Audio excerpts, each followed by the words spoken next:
কেমন আছো সবাই? কিছুদিন আগে আমি আমার ইনস্টাগ্রাম স্টোরিতে আমার মিল প্রেপের একটা ভিডিও না ফটো পোস্ট করেছিলাম। তো সেখানে একজন বন্ধু কমেন্ট করেছিলে যে তুমি যে এইভাবে উইকলি মিল প্রেপগুলো করে থাকো, সেই মিল প্রেপের ইউটিলাইজগুলো নিয়ে যদি একটা ভিডিও করো বা আমাদেরকে বলো যে এই জিনিসগুলো এইগুলোকে আমি এইভাবে ইউজ করি, তাহলে খুব হেল্প হয়। আমার মনে হলো এটা খুব ভালো একটা আইডিয়া, বিশেষ করে যারা নতুন নতুন মিল প্রেপ করতে শুরু করেছে তাদের জন্য, যে প্রেপ তো করে নিলাম, এবার সেগুলো দিয়ে কী করবো। কিন্তু এই পুরো ব্যাপারটা যদি আমি একটা ভিডিওতে করতে যাই তাহলে ভিডিওটা অনেক বড় হয়ে যাবে।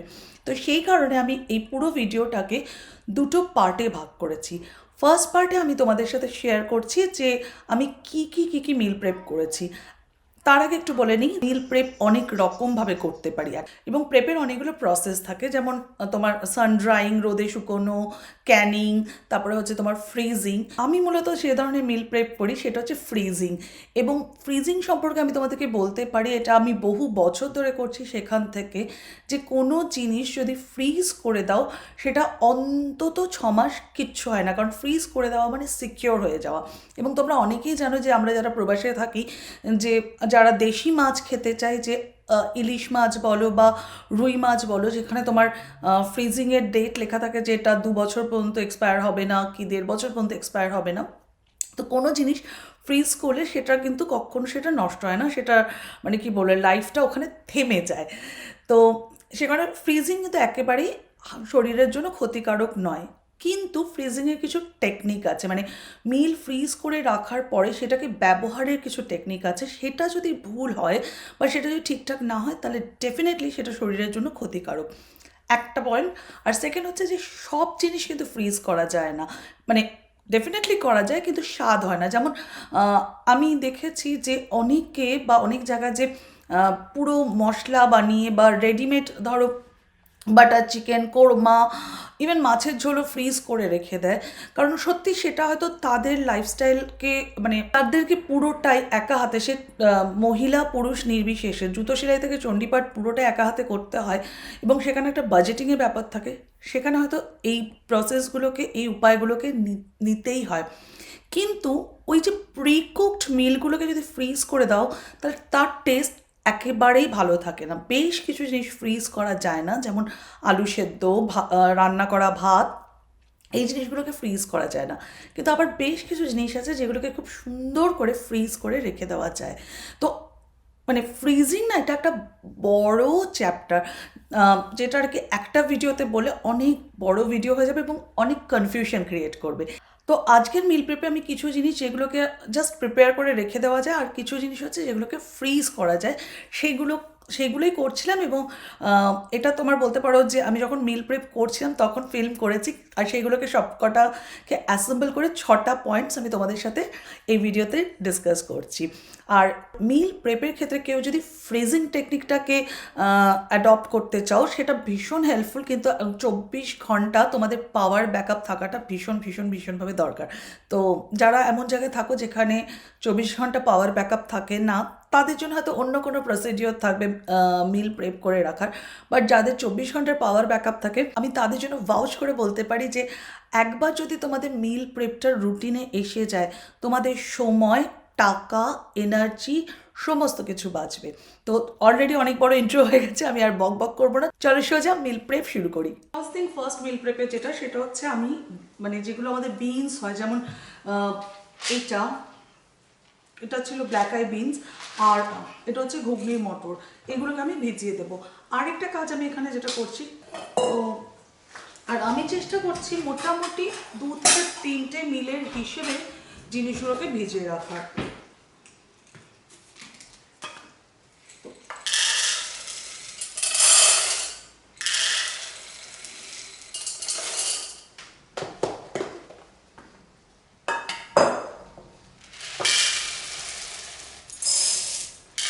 সবগুলোকে 2 কাপ করে ভিজিয়ে রাখছি। ডালের তুলনায় এই দানা বা বিন জাতীয় জিনিসগুলো একটু সময় লাগে বেশি, তো এগুলো 1 ঘন্টায় হবে না। বাট ঠিক আছে, বাকি কাজ আমার হয়ে থাকলে এই দুটোকে সেদ্ধ করতে রাত্রি 10টার সময় খুব একটা অসুবিধা হবে না। ডাল যদি তোমরা মনে করো সেদ্ধ করে ফ্রিজে রেখে দেবে, যেটা আমি আগে করতাম, ডাল সেদ্ধ করে যদি নর্মাল ফ্রিজে রেখে দাও 3-4 দিনের মধ্যে শেষ করে নেওয়াই ভালো, কারণ না হলে কি হয়, ডালের মধ্যে যতই তুমি ফ্রিজে রাখো একটা হালকা ফাঙ্গাস টাইপের আসে, তাই 3-4 দিনের বেশি না রাখাই ভালো। কিন্তু যদি মনে করো যে না 2 সপ্তাহের মতো প্রিপেয়ার করে রাখবো, তাহলে বেস্ট হচ্ছে ফ্রিজ করে দাও। ডাল ভেজানোর আগে সবসময় বেস্ট হচ্ছে যে ডাল ধুয়ে একদম যে জল দিয়ে ডালটাকে সেদ্ধ করা হবে সেই জলে ভিজিয়ে রাখাটাই বেটার। তো বাস এবার এগুলো রেডি, আমি ঢেকে দিই। এটা আধ ঘন্টা ভেজালে হবে, এগুলো সারা রাত থাক, আমার কোনো তাড়া নেই। নেক্সট হচ্ছে ডাল, যেটা বলেছি ডাল ভিজতে বেশি সময় লাগে না, এই দেখো। তো ডালটাকে সেদ্ধ করে দিচ্ছি।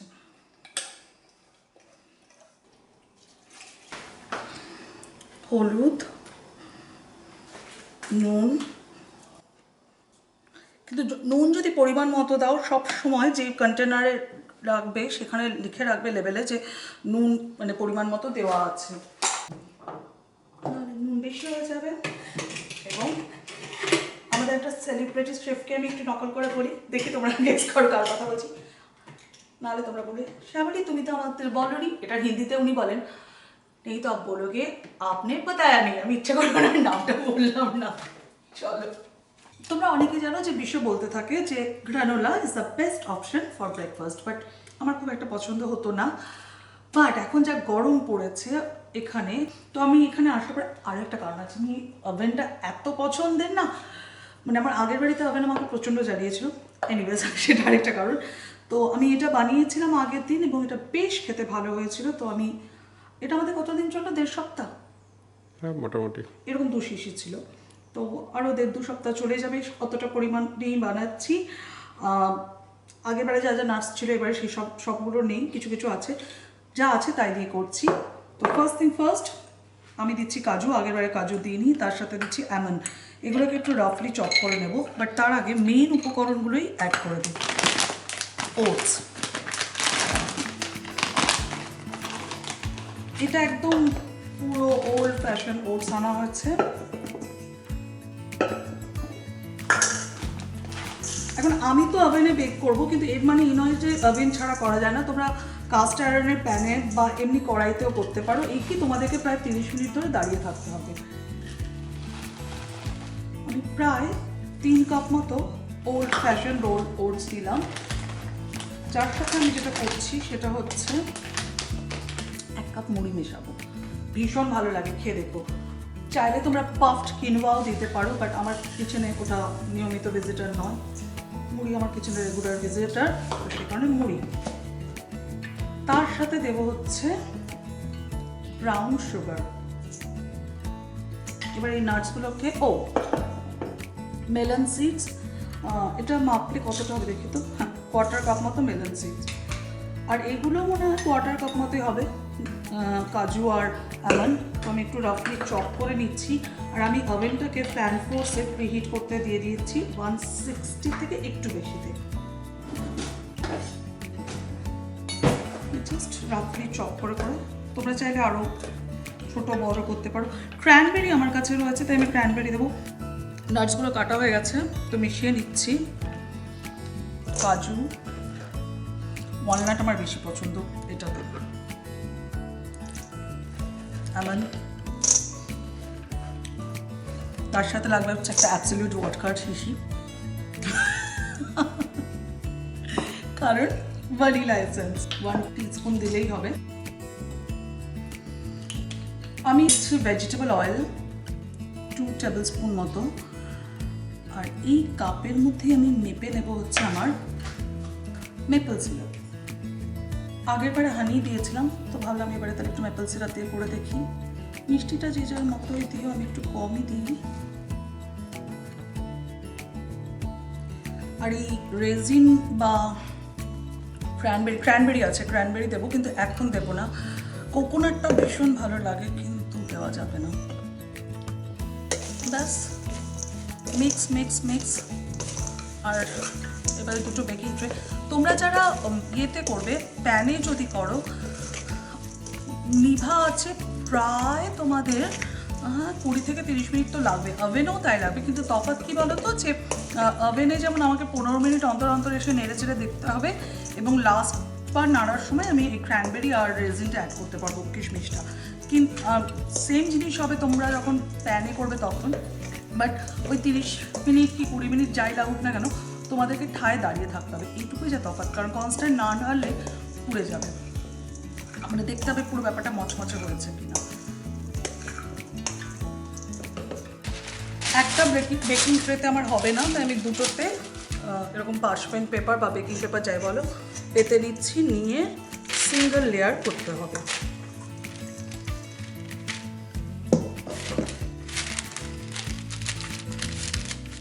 দেখেই কোনটা ভালো হয়ে যাচ্ছে। বাই দ্য ওয়ে, দুধ না দই, কারণ আমি হচ্ছি গ্রানোলা উইথ দই, স্পেশালি গ্রিক ইয়োগার্ট দিয়ে আমার পছন্দ।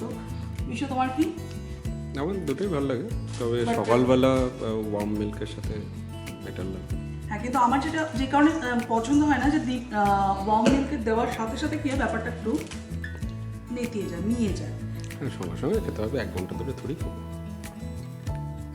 ব্রেকফাস্টটা আমি এনজয় করে খাবো না, কি দিনকাল পড়লো। যাই হোক, চলো, একটা ট্রে হয়ে গেছে, আরেকটা এটাকে ওভেনে দিয়ে দিচ্ছি 10 থেকে 15 মিনিট একটা স্ট্রেচ, তারপর বার করে একবার নেড়ে চেড়ে নিয়ে আবার 10 থেকে 15 মিনিট, এবং লাস্টে সমস্ত ড্রাই ফ্রুটস। চলো,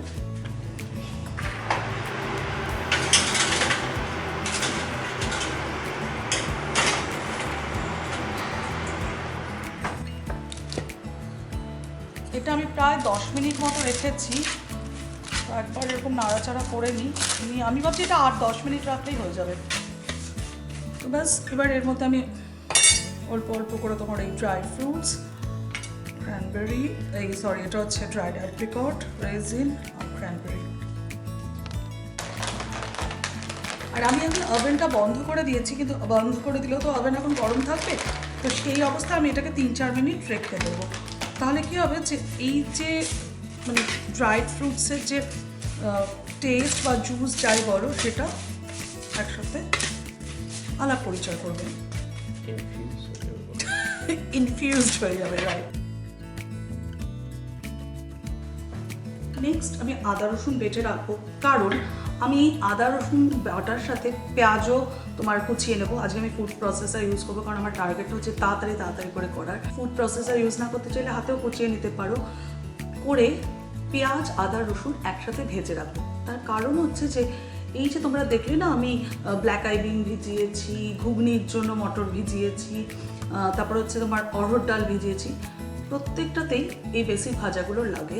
তো যতটা অল্প, আমি কোথাও দেখছিলাম যে খুব অল্প তেলে পেঁয়াজটাকে ভাজতে শুরু করা, এবং যখন আস্তে আস্তে পেঁয়াজটা নরম হয় তখন নাকি জল দিয়ে ভেজে সেটাকে ক্যারামেলাইজ করার চেষ্টা করা। তো আমি হয়তো একদম অল্প তেলে পারবো না, তবে যতটা কম তেলে ভাজা যায় সেটার আমার টার্গেট থাকবে। তো আগে আদা রসুনের পেস্টটা বানিয়ে নিচ্ছি। আদা রসুনের পেস্টটা আমাদের এখানে না, মানে আমি আগে কলকাতায় পেঁয়াজ বলতে জানতাম এটাই পেঁয়াজ, লাল, এবং এখানে আসার পরে শুনেছি ব্রাউন অনিয়ন না হোয়াইট অনিয়ন না রেড অনিয়ন। তো এই ব্রাউন যে অনিয়নগুলো হয় সেগুলো একটু মিষ্টি মিষ্টি খেতে হয়, আর এটা তো বেশ ঝাঁঝালো হয়। এবং তোমরা দেখতে পাচ্ছ এক একটা লেবু বলছি, অ্যাকচুয়ালি লেবুর সাইজ বলতে গিয়েই যে এক একটা পেঁয়াজ এত বড় বড় হয়। তো আমি কি করি, মিশিয়ে করি যখন অনেকটা পরিমাণে করতে হয়। আরও একটা কারণ, এটা তুলনামূলক সস্তা হয়। তো আমি জাস্ট এগুলোকে টুকরো করে ফুড প্রসেসরের এটার মধ্যে দিচ্ছি।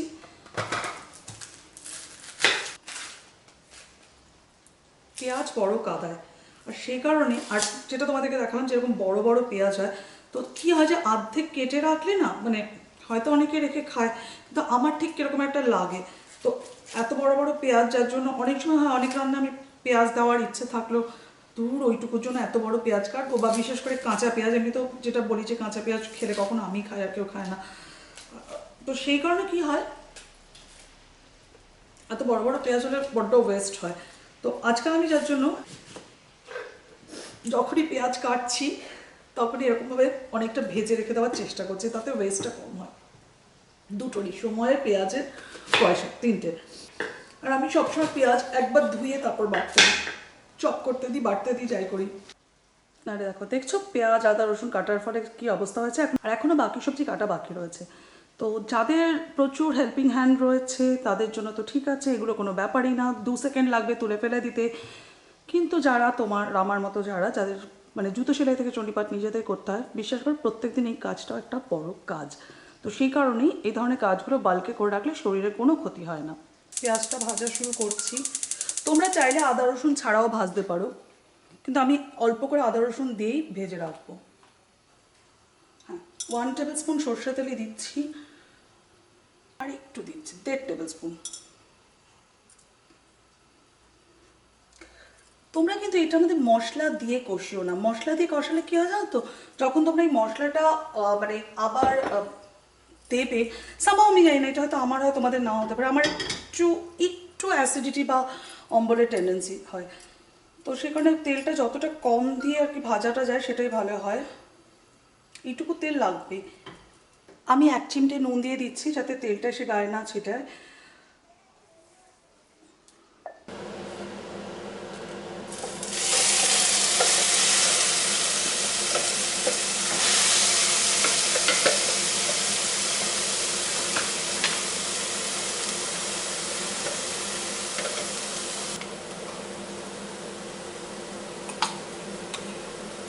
এক টেবিল স্পুন মতো আদা রসুনের পেস্ট মিশিয়ে দিলাম।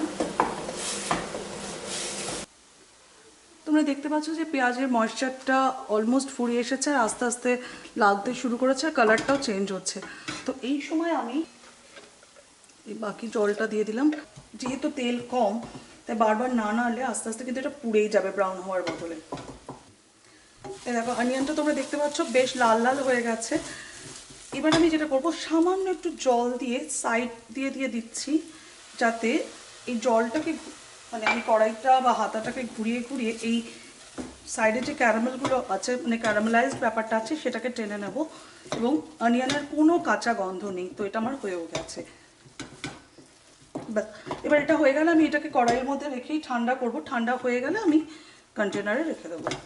এই জায়গাটা যেহেতু নতুন, আমাদের একটু বুঝতে এবং এক্সপ্লোর করতে টাইম লাগছে। তো এইবার আমরা যে দোকানটা থেকে চিকেনটা এনেছি সেটা এনেছি মেনলি চিকেন ব্রেস্ট। তো আমি যেটা করছি সেটা হচ্ছে 1, 2, 3। আমি এগুলোকে ছোট ছোট পিসে কেটে আদা রসুন দিয়ে ম্যারিনেট করে আমি ছোট ছোট পোর্শনে রাখবো। একটাই বড় পোর্শন করব না, কারণ যেটা সুবিধা হবে তার ফলে ছোট ছোট পোর্শন বার করে সেটাকে অন্যান্য মশলা, ধরো কোনোদিন আমার কেসিডিয়া খেতে ইচ্ছা করলো, কি কোনোদিন আমার কাবাব খেতে ইচ্ছা করলো, সেই অনুযায়ী আমি জিনিসটাকে বানাতে পারবো। আর এই যে ছোট ছোট এক্সট্রা পিসগুলো, সাইড পিসগুলো বেরোচ্ছে, সেগুলোকে সেদ্ধ করে রেখে দেবো। যেগুলো একটু থিক কিউব পিস সেগুলোকে আমি রাখছি কাবাব বানানোর জন্য, আর যেগুলো একটু ছোট ছোট পিস সেগুলোকে আমি রাখছি যে কোনোদিন কেসিডিয়া বা আমাদের দেশি ভার্সন অফ কেসিডিয়ার ফিলিং বানানোর জন্য।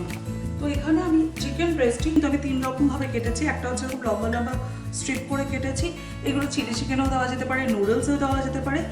এরকম কিউব কেটেছি যেগুলো যাবে কাবাব হিসেবে। আর এই পিসগুলো এগুলোকে আমি সেদ্ধ করে দেবো হচ্ছে স্যান্ডউইচ। তো বেসিক্যালি চিকেন ব্রেস্ট এক রকমের মানে কাট অফ মিট, কিন্তু 3-4 রকমের ডিশেস বানানো যাবে। তো এগুলোকে আমি একবার ধোবো।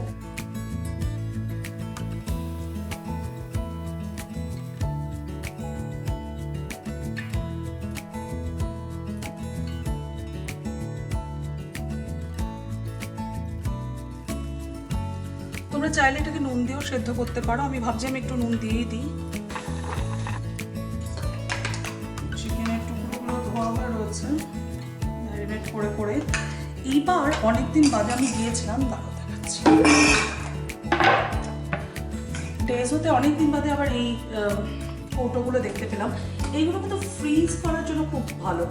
যদি এই উপরে ঢাকনাটা অতীব জঘন্য, এটাও যে অতীব ভালো করবো না, ভারী নয়, কারণ এগুলো মানে এখন $269 বা সামথিং পড়েছে, কিন্তু ফ্রিজিংয়ের জন্য খুব ভালো।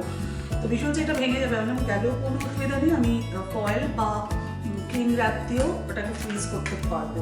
কিন্তু অ্যাটলিস্ট স্টিলের তো কিছু পাওয়া গেল, নাহলে বড্ড কস্টলি আমার সন্ধানে আসছিল।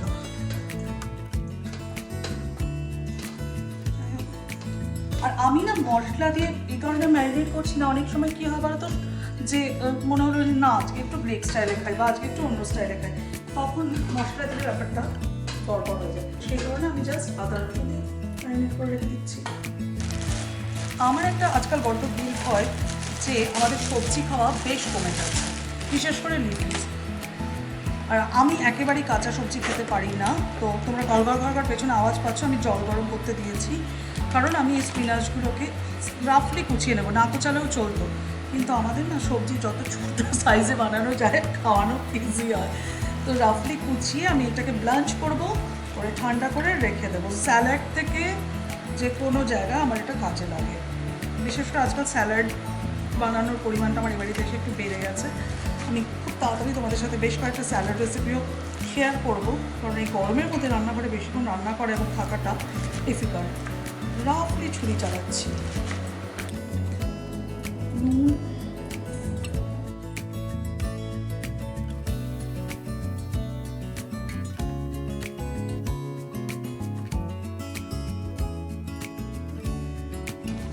আমি জানি তোমরা বলবে কাঁচা সবজি খাওয়া ভালো, কিন্তু আমি খেতে পারি না। আমি জাস্ট 30 সেকেন্ড মতো রেখেছি, অতটাও নয়। চলো এটাকে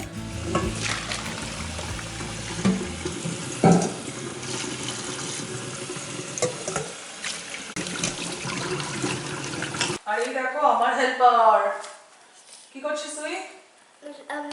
স্টেমগুলো চাচ্ছি। আর এই কার স্টেম ওটা? এটা মিন্ট মিট মিন্ট লিফের স্টেমগুলো দিয়ে হবে কি হবে? চাটনি? না, তাহলে তাহলে এই স্টেমগুলো এখানে রাখছি আর লিফগুলো। আচ্ছা, লিফগুলো দিয়ে চাটনি হবে, তাই তো? হ্যাঁ। Good. পরবর্তী প্রজেক্ট সবজি। আপাতত যা রয়েছে সেটা হচ্ছে ক্যাপসিকাম, জুকিনি আর টমেটো। টমেটোগুলো ফ্রিজে রয়েছে, এইগুলোকে লম্বা লম্বা করে কেটে বেক করে রেখে দিই। এটা একটু বেশি বড় হয়ে যাবে না আমাদের সবাইকে খাওয়ানোর জন্য, একটু ছোট করি, মুখে পড়বে কম।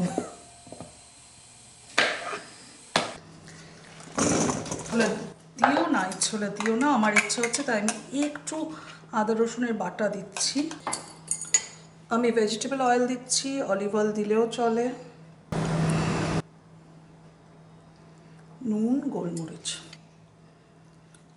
180-তে বেক করে রেখে দেবো, ঠান্ডা হলে টিফিন কৌটোয় ঢোকাবো। কীভাবে ইউজ করবো? ডালের সাথেও খাওয়া যেতে পারে, আর না হলে পাস্তাতেও দেওয়া যেতে পারে, মানে এইগুলো আমার আইডিয়াস। স্যালাড হিসেবেও খাওয়া যেতে পারে। কোন দিন কীভাবে কী খাচ্ছি ব্লগে দেখাতে না পারলেও ইনস্টাগ্রামের স্টোরিতে অ্যাটলিস্ট তো যাবেই যাবে, বা ফেসবুকে, সঙ্গে থেকো।